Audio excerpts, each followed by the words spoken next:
It is 63, so I don't think I need the jacket. But yeah, we're gonna run out to the farm. I'm gonna try not to hit the car behind me.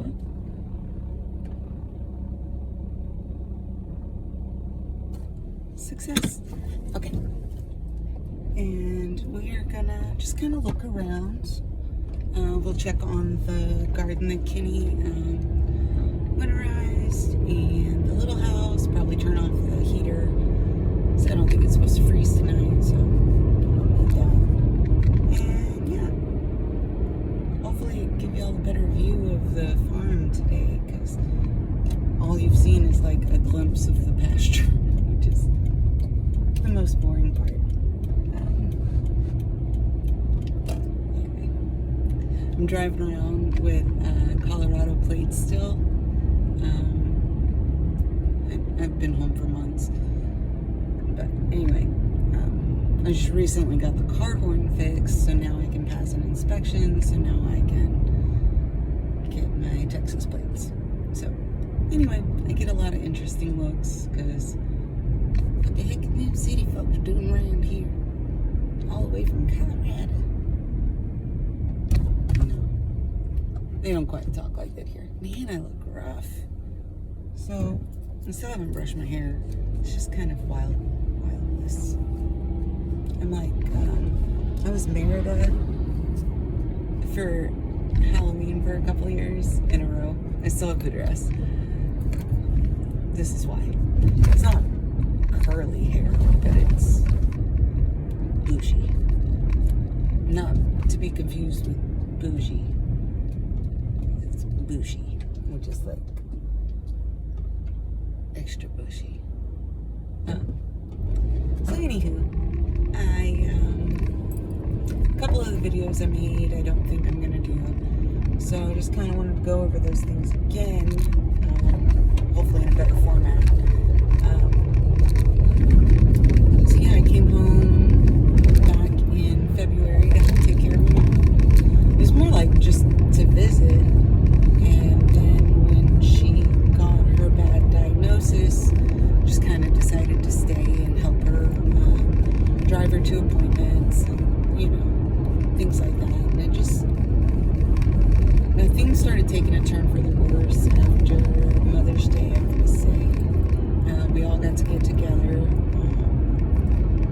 Some church friends had lent us an RV, so my brother and his wife and 3 babies, yes, all like 2 and under, were able to come be there with Mom for Mother's Day. It was really cool having the camper there, because some of us, we could camp out in a tent, and some of us with health concerns or babies could stay indoors, in the air conditioner. And so it was really beneficial for my mom with chemo, and my sister-in-law with, she also takes chemo. It's just a much smaller dosage. It's a pill.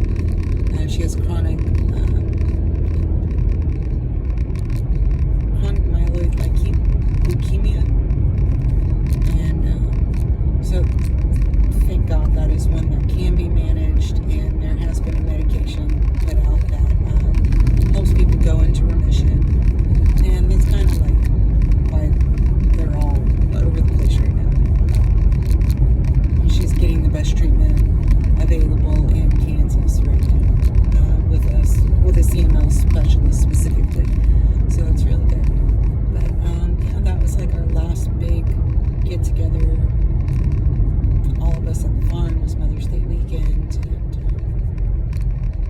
it was special. Like, we cooked way too much food, and I don't know what that was. Oh, I still have a metal chair in the back of my. If you're wondering what that was about, people in this small town specifically wave at each other, and it's usually like your hands on the steering wheel like this, and then you just go boop. And if you don't do it, then they know you're not from here. And then there's like different variations. My brother joked about it when he initially moved to Moulton when he was like 21, my oldest brother, and he was like, yeah, you got the serious farmer, and then you got the curious farmer, and then you got the happy farmer who gives you all 4 fingers when he waves. And it's like, okay. And I don't even know what we're talking about anymore. All the food we made for Mother's Day. So we did a gigantic crab boil. And all the way down to the coast to get seafood, because that's how you do it in Texas. You don't buy frozen stuff, you go to the coast to get it fresh. It's worth the drive. And so that's what we did. And then I also wanted to make Mom's like famous sirloin shish kebabs. So she like sent me all the ingredients for the homemade marinade, which I'd cooked up at my mother-in-law's and just kind of let the meat soak overnight. Brought it to the farm and skewered everything there. And so good. Just, there was nothing left. I made like 3 or 4 steaks, plus, 2 squash, 2 zucchinis, a package of mushrooms, like a whole onion, bell peppers. Like it was gone. I could have been showing y'all like the whole farm as I'm driving, because I'm coming from the right way this time, but I didn't. So it's like you can go 30 miles an hour here, so you can't see anything.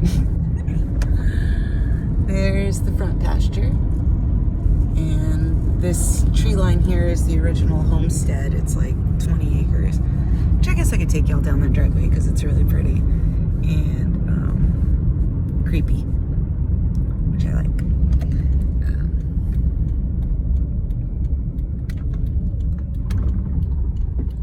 Maybe I'll go for a walk. Yeah, we'll just walk down the driveway. That sounds nice. I'll just walk back to the car here in a minute.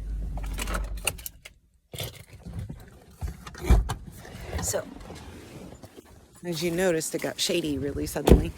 And that is because of all of the glorious oak trees around me. And I recently did a little bit of trimming around the farm, like along the edges here, just so you wouldn't hit your car. And around the bend here. I'm not good at the pointing.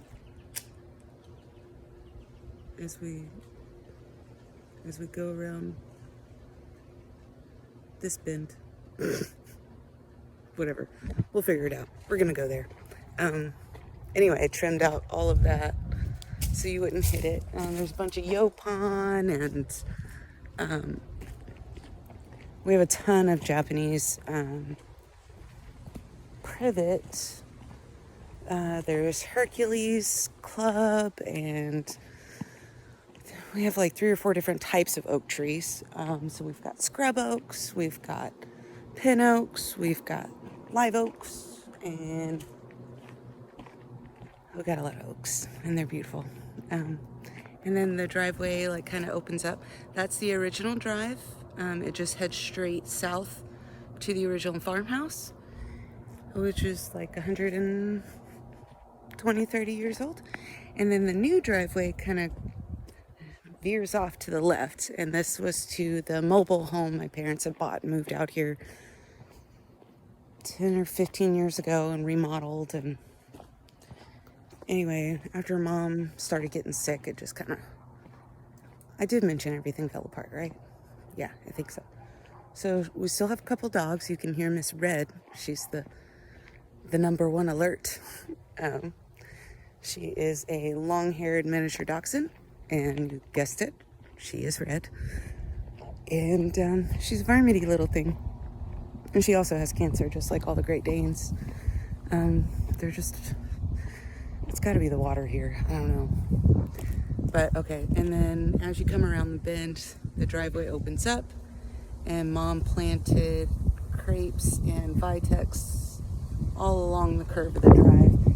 And I think, sorry if it's windy, the plan was to plant both sides, like mirror image. So that's why we have like 2 baby vitex that haven't been planted. They were supposed to go across from the mature ones, etc., etc. But we have a whole line of vehicles to deal with, so that doesn't quite work. Anyway, this is the farm. Look at that beautiful old, I love that. It's a giant old mesquite tree. And it's edible also. And yeah, I'll show you all around a little more in a bit.